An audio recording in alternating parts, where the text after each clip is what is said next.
All right, what's good, everybody? This is Patty with FC Explained. So today I'm going to be going over three main reasons that you keep losing the ball in FC26. So just to jump straight into it, the first reason that I notice a lot, especially with the lower division players that I coach, is you just sprint too much, right? You're just not sprinting in the correct areas, and you just keep losing the ball, especially as you get further up the field, right? So most of the time, right, you'll be in this situation. You'll get the ball out wide, and you'll have their two CDMs are back, and they're marking areas. They have a full back line, right? Your striker's in between. Cam's a little bit behind, right? And the main thing you want to look for is just dragging the players out using sprinting, right? You sprint to make them commit, then quickly stop sprinting, and then use left stick to give yourself a sharper angle to turn at, right? So pretty much a good example of this, right? So if I got the ball, I'd be running down the wing, right? He tracks me, do a little stop, turn around, right? Obviously these AIs aren't going to defend too much, but you're just going to be pretty much trying to find space in the middle. And then once you get that space in the middle, instead of sprinting in there, right? You just left stick. Left stick, left stick, left stick. Especially when you get in this area around here, just left stick. You don't need to do anything else. Even in build up, right? You can just left stick your way around. Left stick, just more left stick, right? Try to find these little gaps, right? You can trigger runs, find your way through, right? So I have some clips of me using this method. So here is a bad example, right? So I was playing Gauntlet yesterday, and this is a really bad example of why you shouldn't sprint the whole time. My Neymar is already caught up to him. My Neymar caught up to him an eon ago, right? The minute you see a player, the defending player, trying to get in line with you, that's when you need to turn back and cut back or just change direction away from the player, right? That's the biggest thing. So you want to try to change directions away from the opposition pressing player, right? Specifically with that left stick. So this guy did not do that here. He got a little lucky with that enforcer, but I ended up getting the ball with Neymar, right? He had plenty of time to actually, get away from me, and he didn't take it. He just kept sprinting, right? This is Neymar, by the way. And we all know Neymar is weak as hell. He has no type of physical stats, but the fact that he was still sprinting let me get good positioning to put a tackle in, let me to just catch up to him pretty much. Regardless if he's lengthy, whatever, you should not be sprinting unless it's very clear that you're going to win that foot race, or you just have so much space that you'll have time to slow down and then make another decision, right? So a good example of when you should sprint is a situation like this, right? I get the ball in there. It's the same game. I have all of this space, and Henri, who is lengthy, he doesn't have to be lengthy. I'm just pointing that out because it makes it even more obvious. Has literally nobody marking him. There is nobody here that I would have to turn around for, and I'm like fully away from the opposition center back, right? I've gotten that space to where now he's not going to catch me. Or if he is catching me, it's going to take more distance here, right? To catch me than what is there, right? Before I could shoot and score. So I'm just sprinting, I slow down to get my shot, and then I score. So very simple, right?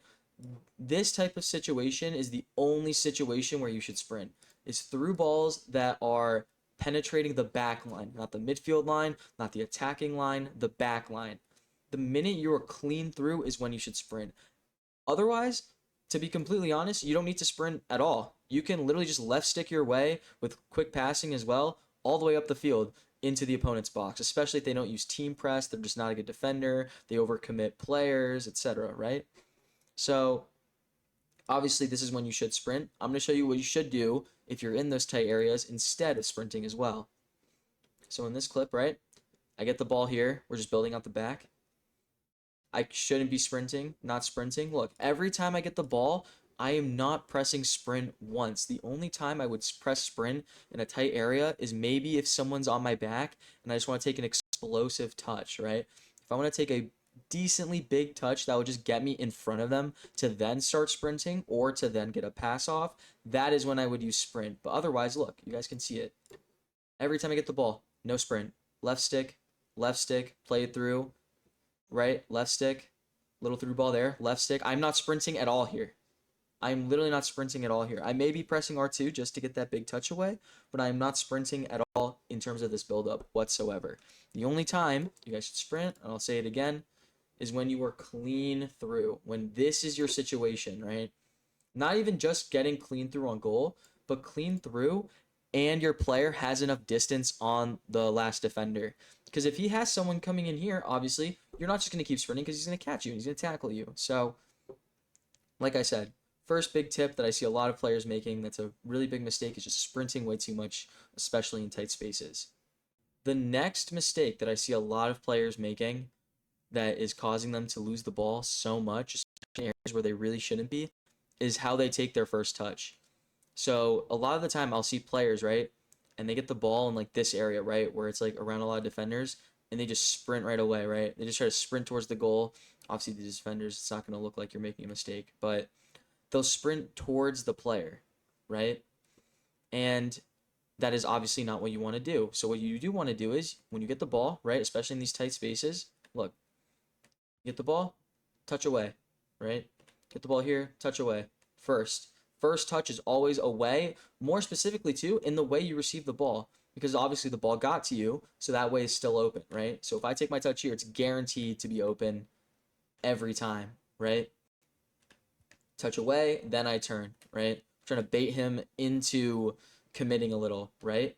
Because if you take the touch away, he has to press you, right? Look, touch away, right?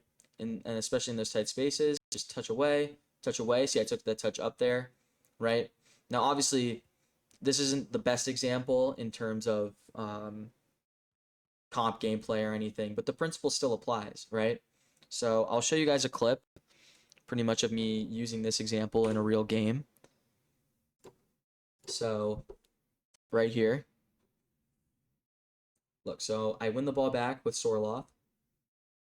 Get the ball, look, touch away first, then I turn, and then I do the skill move. I obviously don't score here, but I'm not just mindlessly, right? I don't get the ball and I keep sprinting with Henri here, right? Because there's this space here, right? And people would think, oh, yeah, I can just take off into that. No. That's not the case here. Because defending in this game is, in my opinion, I think user defending is a little bit too OP, but at the same time, it's broken. I don't know how EA have managed to do that. But if I kept sprinting here, especially with the way this passes, it's not a through ball. I did a R1X pass, right? You guys can see, look. Just do a regular pass there. And look, he sags off because he thinks I'm going to keep sprinting. So my first touch away actually buys me all of this space right here, right? I have all of this space to do whatever I want. I could hold the ball, trigger a run. I could drive into this gap right here and keep going. But the main principle, right, is just get in the habit of every time you receive the ball, take a touch away from the defender and then start to work it around, right? A lot of the time I see players, they'll just go straight into it and they lose the ball. And then worst case, it's with a midfielder and now it's a 4-on-2 and your opponent's straight on your back line. So yeah, that's pretty much the second principle, is just not taking a touch away from pressure on every first touch. So the last mistake that I see a lot of players making that constantly lead to them losing the ball is you're just forcing the ball. A lot of the times a player will see an attack, especially in like Div 4, Div 3, right?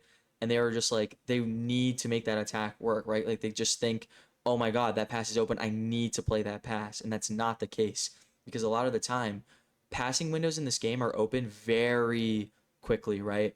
They're not open for that long. By the time you see the pass versus the input and then the player actually plays the pass, that window can close.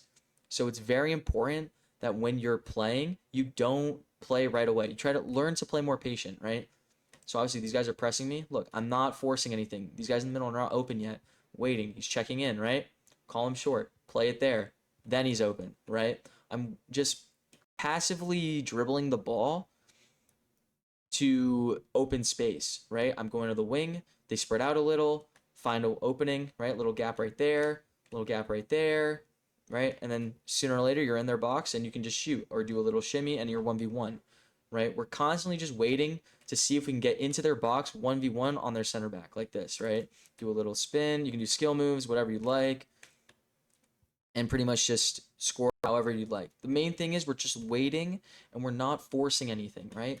I can go backwards if I need to. I can play the center mid, play the cam, right? Trigger players into space for me, right? It's very simple. So I'll show a clip now of what I'm talking about so you guys can see what it looks like in a real game as well. All right. So this is the first clip. Look, see? I'm waiting, play that through ball, right? Going down the wing, because look, all of this space I have to work with, right? But I can't pass in right away. I'm not forcing my way into the box. I have no options. I'm not going to force this pass to Neymar either because that wouldn't help me in any way, shape, or form. He's still outside the box. He's not close enough to where he can be a real threat yet. So I'm just holding the ball, right? I'm just waiting. Play it up there, right? Play back. Look, I'm just bouncing it around the outside of the box constantly. Like I said before, reset ball, waiting. I'm just playing it from end to end, right? So this build-up's super important in terms of just being patient. Look, get that opening, take the touches in, and we score, right? I'm not forcing opportunities. I'm letting my opponent screw himself over with his defending, right? Because eventually, right, nobody's perfect in this game.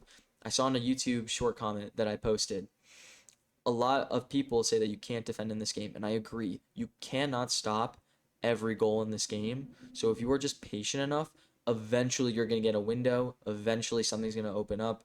He's going to make some sort of defending mistake. He's going to drag one CDM out too far. His center back's going to be too wide from the other one, right? Spaces like that will open. You just need to be responsible for being patient enough to wait for those opportunities to come, right? You're not trying to force the opportunities out. You're just patiently keeping the ball, holding possession, letting him, the opponent, make his mistakes, and then you capitalize on them, right? But that's pretty much it. Those are the three mistakes I pretty much see very constantly, to be honest, in a lot of the people I coach. But yeah, I also have a Discord community now live. You guys can go in there, talk with other players, pretty much just learn from other people as well besides me. My coaching calls are now officially live. You can go into the Discord, book a free 15-minute call. I'll just learn more about you as a player, learn your goals, and maybe we can get something started for you. But yeah, that's pretty much it. This is Patty with FC Explain, and I'll see you guys in the next one. Peace.